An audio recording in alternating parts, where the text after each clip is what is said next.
사순절 38번째 날 저에게 주시는 살아계신 하나님의 말씀은 마가복음 제14장 43절에서 72절까지의 말씀.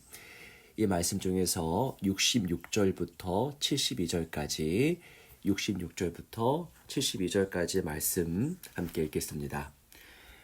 베드로는 아랫뜰에 있더니 대제사장의 여종 하나가 와서 베드로가 불 쬐고 있는 것을 보고 주목하여 이르되 너도 나사렛 예수와 함께 있었도다 하거늘 베드로가 부인하여 이르되 나는 내가 말하는 것이 무엇인지 알지도 못하고 깨닫지도 못하겠노라 하며 앞뜰로 나갈새 여종의 그를 보고 곁에 서 있는 자들에게 다시 이르되 이 사람은 그 도당이라 하되 또 부인하더라.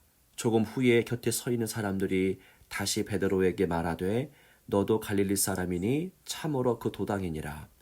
그러나 베드로가 저주하며 맹세하되 나는 너희가 말하는 이 사람을 알지 못하노라 하니 닭이 곧 두 번째 울더라. 이에 베드로가 예수께서 자기에게 하신 말씀 곧 닭이 두 번 울기 전에 내가 세 번 나를 부인하리라 하심이 기억되어 그 일을 생각하고 울었더라. 아멘.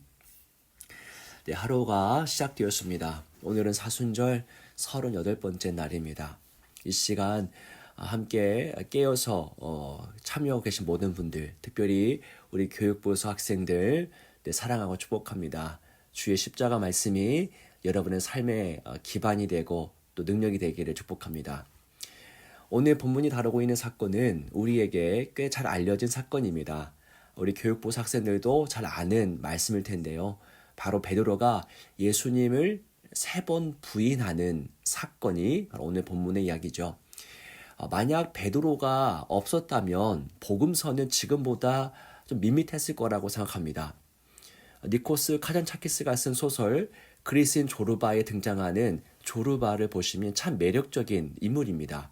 그는 모든 것에서 환희를 느끼고 또 반응하고 대화하고 사랑할 줄 아는 인물이고요. 참으로 솔직 담백한 삶이 무엇인지 보여주는 사람입니다. 박우견이라고 하는 사람은요, 그를 가리켜서 돼지와의 태조를 끊지 않은 사람이다. 그러니까 순간을 사랑한 사람이다라고 표현했던 바가 있습니다. 조르바 못지않은 사람이 바로 베드로라고 생각합니다.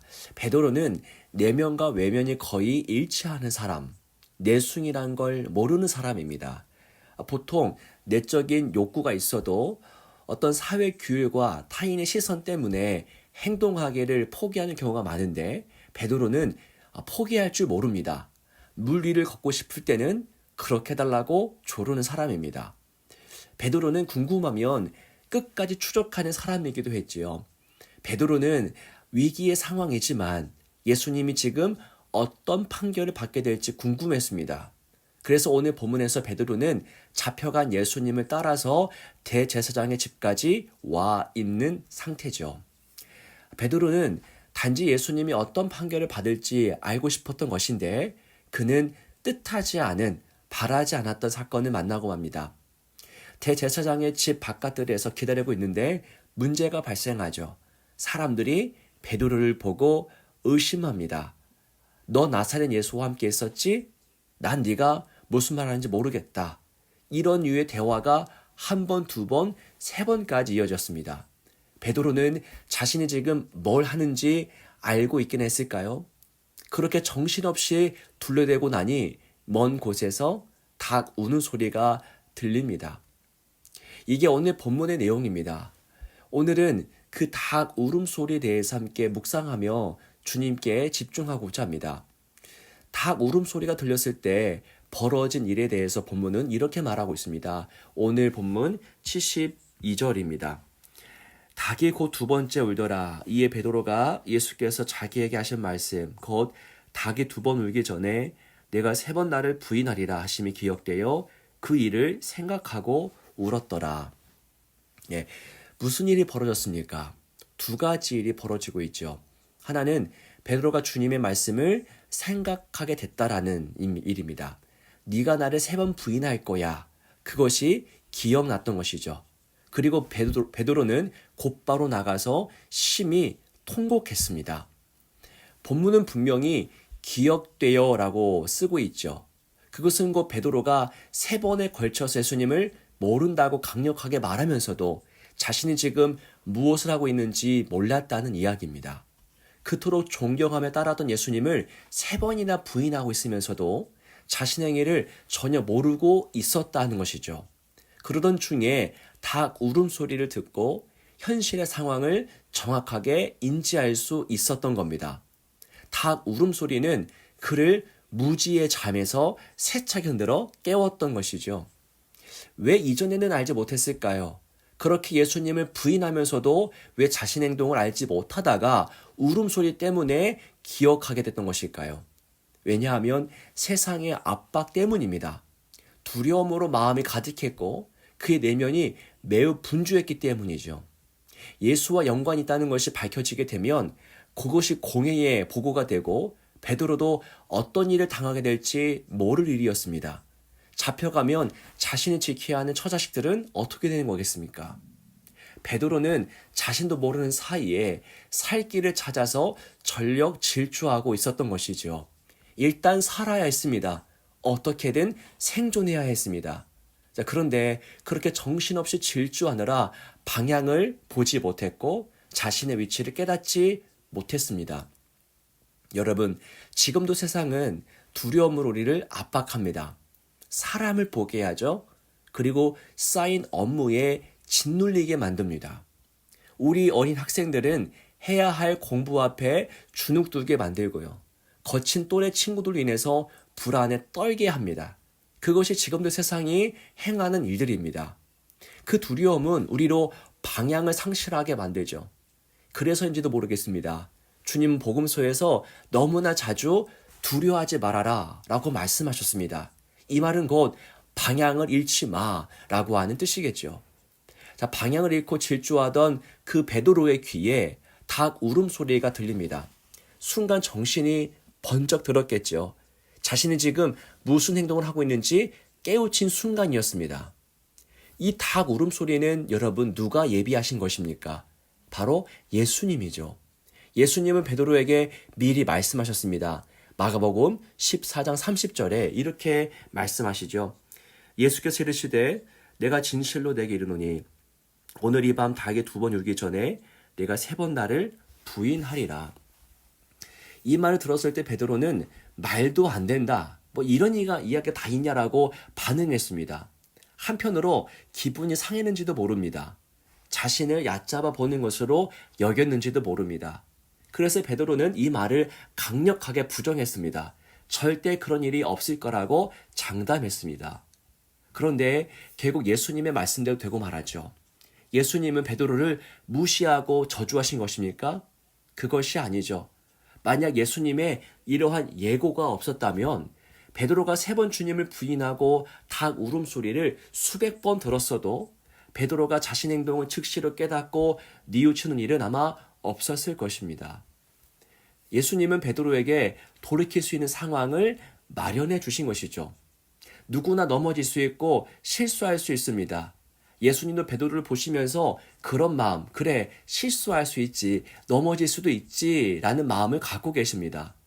실수할 수는 있지만 일평생 실수한 상태로 머물지는 말라고, 한 번 넘어질 수 있지만 계속 넘어진 상태로 살지는 말라고 하시면서 깨닫고 다시 돌이킬 수 있는 기회를 베드로에게 주셨던 것입니다.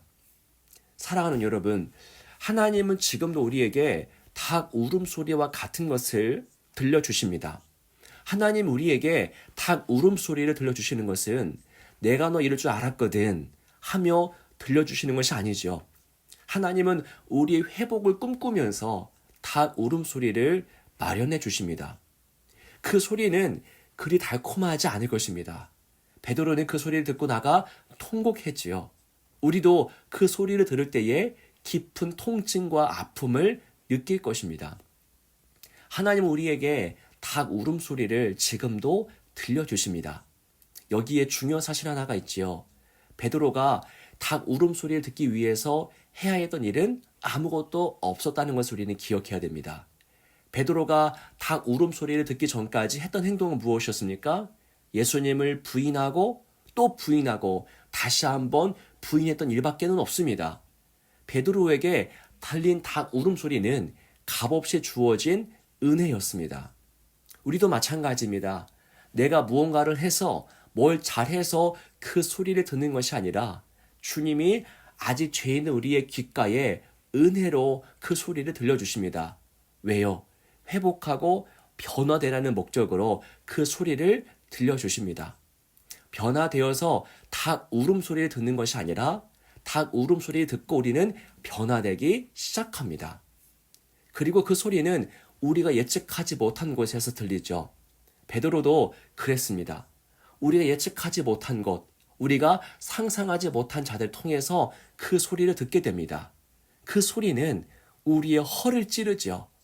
그래서 우리는 그 소리를 듣는 순간 부정하고 싶고 달아나고 싶기도 합니다. 아프고 고통스럽고 기분이 상하기 때문입니다. 그 소리를 듣고 인정하려면 우선 우리 자신을 부인해야 하기 때문입니다. 그런데 여러분, 그 소리, 주님이 들려주시는 닭 울음소리 앞에서 우리가 겸손하게 반응하게 되면 우리는 하나님이 원하시는 뜻대로 우리 삶 속에 변화가 일어나기 시작합니다. 여러분, 닭 울음소리 앞에서 우리가 취해야 할 행동은요, 어린 아이와도 같은 겸손함입니다. 우리는 완성된 자가 아니라 완성으로 가고 있는 자임을 기억해야 됩니다. 우리를 만들어 가시는 하나님을 온전히 신뢰하며 주님만을 기뻐하는 삶 되기를 원하고, 우리 귓가에 언제라도 닭 울음소리가 들리면 아멘, 내가 잘못했습니다, 주님께 돌아갑니다 라고 고백하는 저와 여러분의 삶이 되시기를 축복합니다. 함께 기도하겠습니다. 살아계신 하나님, 주님 우리를 사랑하시고 기대하시며 닭 울음소리를 들려주십니다. 우리가 바라지 못했던 곳에서, 그리고 생각하지 못한 이들을 통해 그 소리를 들려주십니다. 회복하라고, 돌아오라고, 변화되라고 그 소리를 들려주십니다. 그 소리 앞에서 겸손하게 반응하는 마음을 허락하옵소서. 주님 말씀하실 때 순전한 마음으로 서게 하옵소서. 그래서 주님의 뜻대로 우리 삶이 변화되게 하옵소서. 주님의 이름을 찬양합니다. 주님이 행하신 일을 송축합니다. 주님의 은혜로 가득한 하루가 되게 도와주시고, 우리 자녀 세대들에게도 아버지 크신 은혜를 부어주셔서 이 청년의 때에 주님의 은혜를 깊이 경험하도록 인도하옵소서. 주 예수 그리스도의 이름으로 간절히 기도하옵나이다. 아멘.